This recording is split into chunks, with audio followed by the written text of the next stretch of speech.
አመሰግናለሁ እንግዲህ ቀደም ሲል እንደተባለው የአራዳ ፓርክ በዛሬው ዕለት ለምርቃት በቅቷል። የፌዴራል ጠቅላይ ሚኒስትር ዶክተር አብይ አህመድ መርቀው ከፍተውታል። እዚህ እንደምትመለከቱት እጅግ ቆንጆ የሆነ ያማረ ስፍራ ነው። ከዓመታት በፊት ይህ ስፍራ በዚህ መልኩ የነበረ አይደለም። ይህ አካባቢ ሰራተኛ ሰፈር ተብሎ የሚታወቀው ነሪ በከንቱን የያዘ የፒያሳ ሌላኛው ገጽታ ተደርጎ የሚቆጠር ባሮጌ ቤቶች ለኑሮ ምቹ ባልሆኑና ዜጎች ፍትሃዊ ያልሆነ አኗኗር ይኖሩበት የነበረው አካባቢ ነው። ይህ አካባቢ እንግዲህ አሁን ወደ አራዳ ፓርክነት ተቀይሯል። በዓለም አቀፍ ስታንዳርድ ደረጃውን ያሟላ በርካታ መገልገያዎች የተሟሉለት እጅግ የሚያስደንቅ ሆኖ ነው የተሰራው። በዛሬው ዕለት ለምርቃት በቅቷል። የተለያዩ መሰረተ ልማቶችንም እንደዚሁ ያሟላ ነው።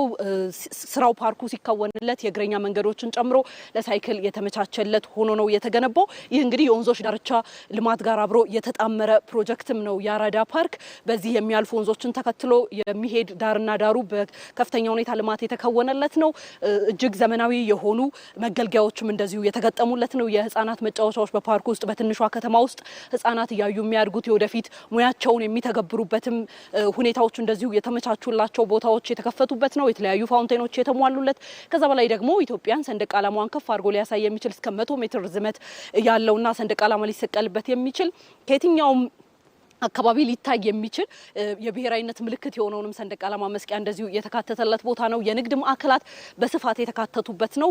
ፒያሳን እንደ ስሟ ሊመጥን በሚችል መልኩ ቀደም ሲል እንደተገለጸው ማለት ነው መገንባት የቻለበት የተለያዩ አገልግሎቱን ሊያገኙ የሚችሉ የንግድ ተቋማት የተለያየ መልኩ ሱፐርማርኬቶች ያሉበት ሞሎች ያሉበት ነው።